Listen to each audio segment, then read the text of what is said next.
Hormuz. He had first given 48 hours ultimatum. Then he extended it to 6th or 7th of April.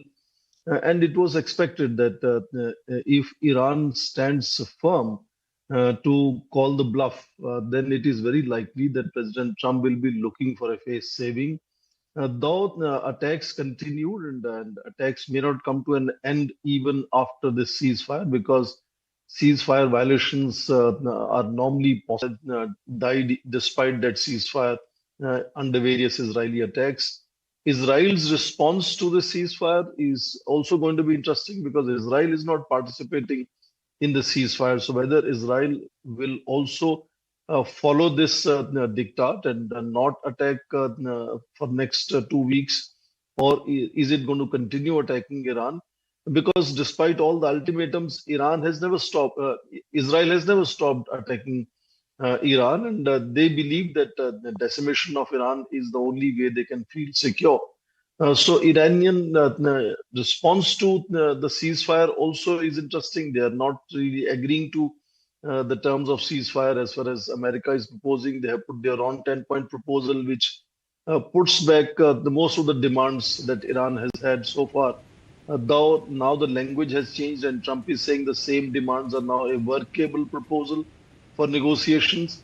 So definitely, given the opposition that President Trump was facing within his NATO allies, perhaps within his team, his army chief had refused to agree to put boots on the ground and had to leave.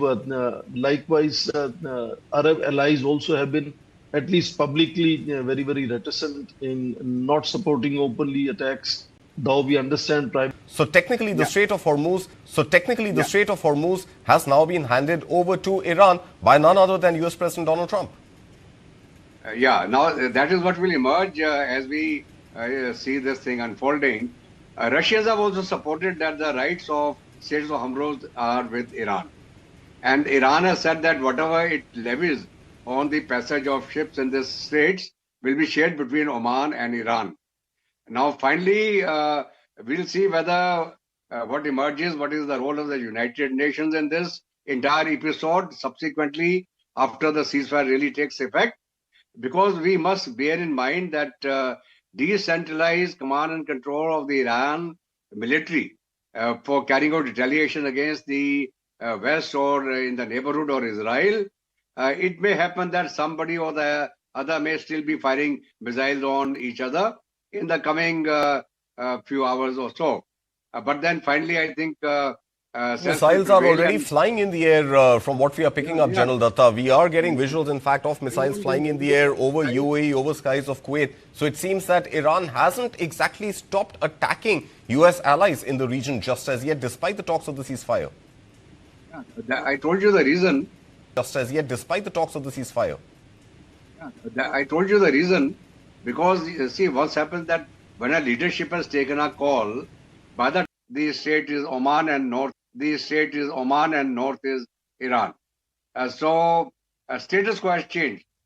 And finally, what is the amount of the levy which they will charge for the ships to pass through, whether it will be applicable to all ships, whether it be exempt for the friendly countries, that time will tell.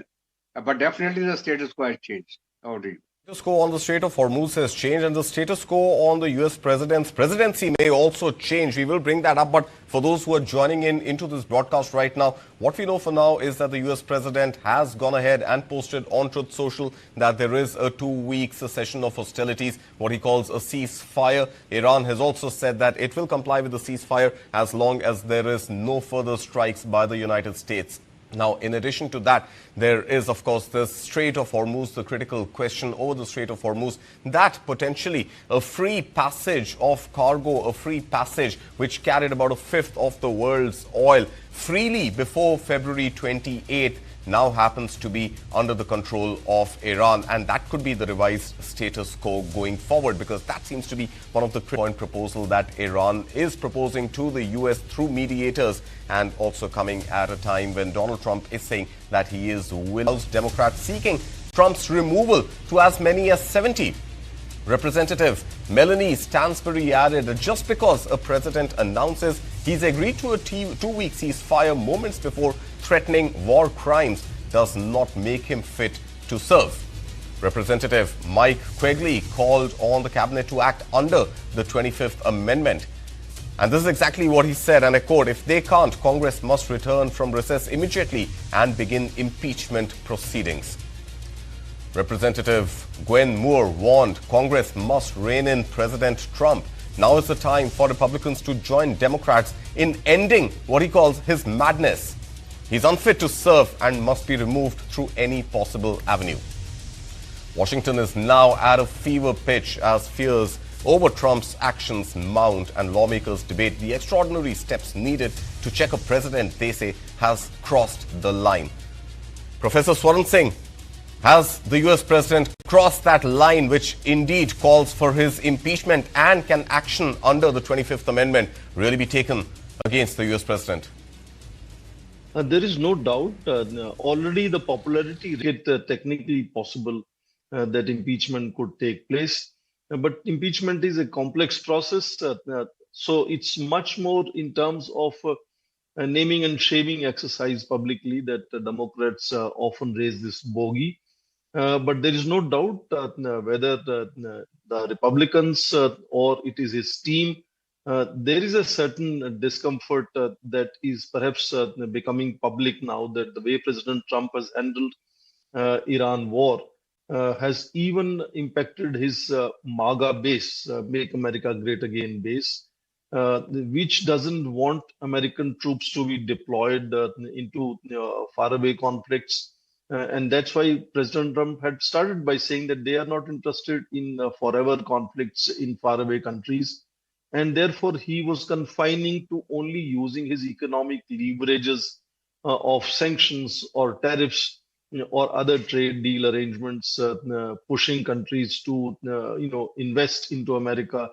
And lots of his allies, South Korea, Japan, EU, had already been killed.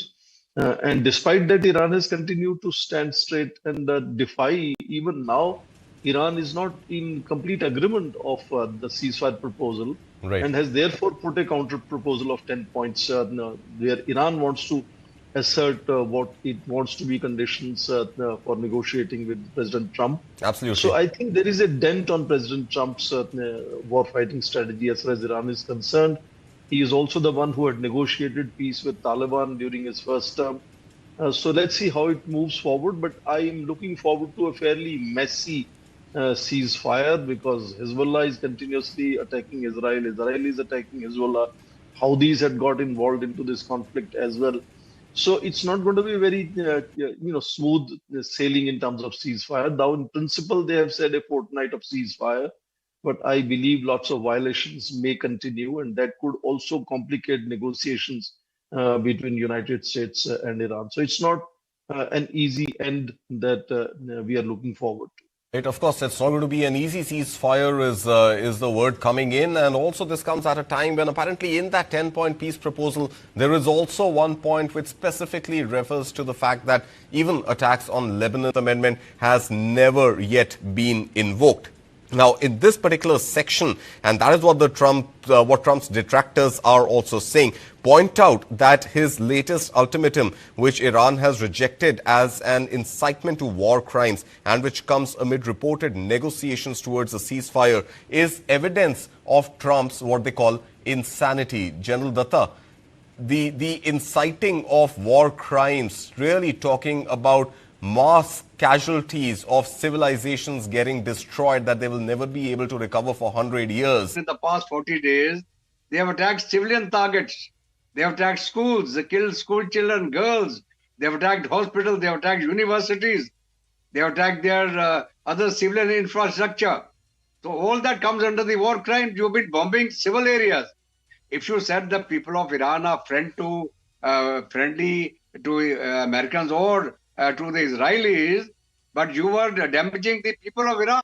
The president of our nation is supposed to only come up when a very major issue is going to be decided or be announced.